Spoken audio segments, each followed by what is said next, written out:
Hi, my name's Gary Moore. I'd like to ask you a very simple question. If I told you I have a $100,000 mortgage on my home, would you know if I'm rich or poor, or even about to go bankrupt? Of course you wouldn't. The simple reason is you wouldn't know if my house is worth $100,000, which would mean I'm in a bit of trouble, or $1 million, which would mean I'm very well off. Yet during 25 years of asking, I've never met a single American who's used the same common sense about America's federal debt. We just know the size of our debt without considering the size of our assets. We should. 25 years ago, one of my senior lady clients attended a seminar conducted by a popular evangelical radio ministry. Its leader was a one-time friend but is now deceased. He was heard on 1,000 evangelical radio stations and had been listening to politicians. He wrote a bestseller that said the federal debt was earth-shaking. My friend rarely read or quoted economists, so he didn't know the editor of the Wall Street Journal wrote a book about the debt the same year. It said the economist he knew didn't know if the federal debt mattered at all. He called it a great national myth conjured by politicians to scare themselves, and I suppose us. Yet my client returned to say she only had 2 or 3 days before all her investments would be worthless as the economy collapsed. I've since written many books and articles about the politicized misperceptions over the debt.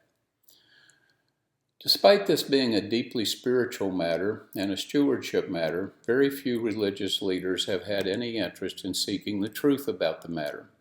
So a couple of weeks ago, another senior evangelical lady forwarded this email from Breitbart Media. It said that because of the federal debt, she was about to lose half or more of her retirement account.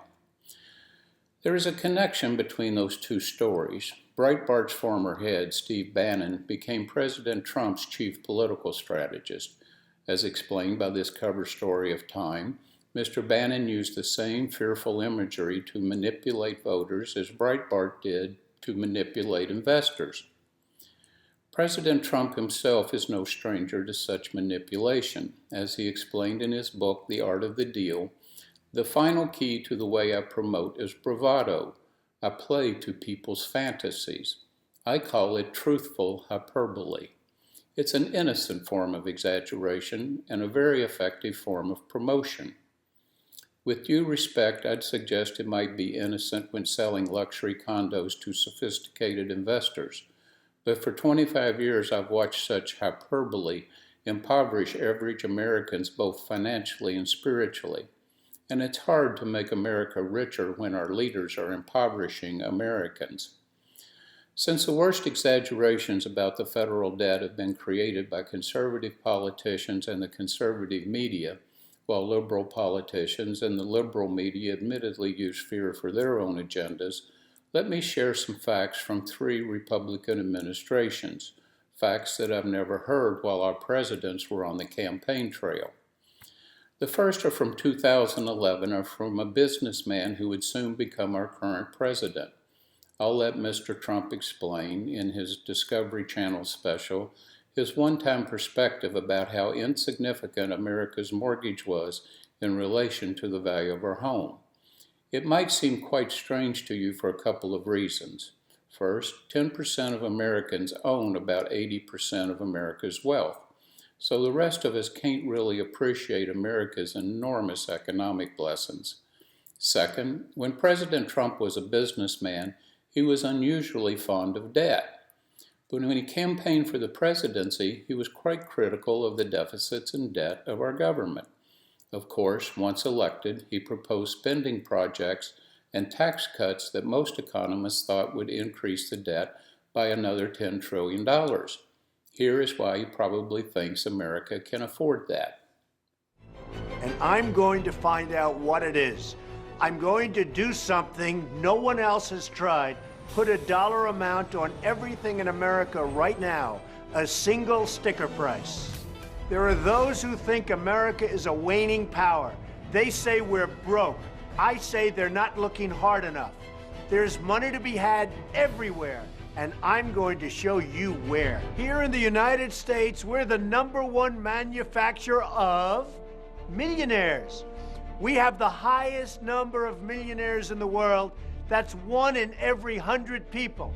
And we'll double that, hopefully, in the next decade. We're almost ready to add up our numbers and reveal what this country is really worth. But first, as any good accountant knows, we've got to subtract our debt, unfortunately. The national debt stands at close to $15 trillion, equal to $47,000 per person.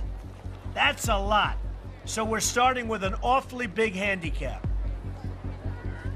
It's time to do what no one else has ever done before. Add up America's value and see exactly where we stand. So, if we had to sell America lock, stock, and barrel right now, what would be a fair price? So, subtract the $15 trillion in debt, and the final figure that America is worth is $280 trillion. Not bad.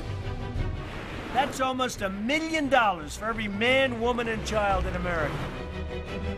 Mr. Trump began his video by saying no one had ever estimated America's wealth before.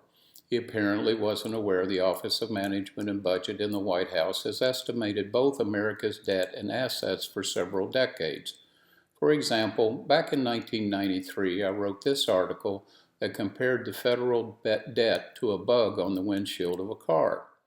I explained that while the federal debt was $4 trillion at the time, the first Bush administration had estimated America's assets were worth over $50 trillion.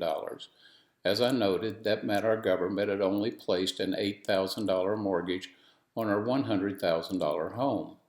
The second Bush administration included this balance sheet in its annual budget. It said that while America's mortgage had risen, the value of our home had risen just as strongly, to $125 trillion. Again, our mortgage was just 6.5% of our home's value. If you can read the bottom line, you can see that was actually lower than it was when President Kennedy was in office. And while the Obama administration also increased the federal debt, the stock market has tripled while home prices have risen. Of course, just like a banker evaluating a mortgage application, there is one more measure economists use to determine whether the federal debt is manageable. That is, compare the debt to our national income, or GDP. Today, the most commonly used percentage for that measure is around 75%. That seems large to many, as they're told it was around 30% when President Reagan took office. But it was actually 120% in America at the end of World War II. Official estimates are that it will return to that level in about another decade. But that doesn't mean we should panic even then, for Great Britain's ratio was 240% at the end of World War II, and it survived.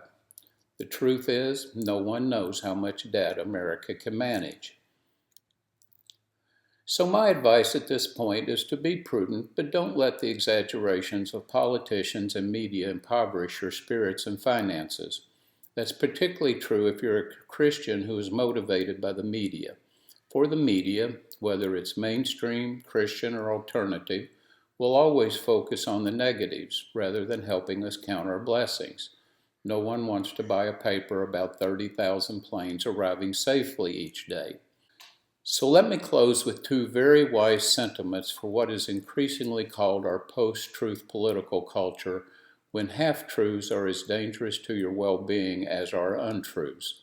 One sentiment is political, the other is spiritual. They will be increasingly connected as the Trump administration has just made it much easier to practice politics in our churches. Abraham Lincoln said, "I am a firm believer in the people. If given the truth, they can be depended upon to meet any national crisis. The great point is to bring them the real facts." Obviously, President Lincoln knew politicians have long asked the question, what is truth, as they frighten the populace with exaggerations. The second passage is from the late theologian and author Henry Nouwen, who was an acquaintance. He wrote, The agenda of the world, the issues and items that fill our newspapers and newscasts, is an agenda of fear and power. A huge network of anxious questions surrounds us and begins to guide many, if not most, of our daily decisions. Clearly, those who pose these questions which bind us have true power over us. Jesus seldom accepted the questions posed to him. He exposed them as coming from the house of fear. They did not belong in the house of God.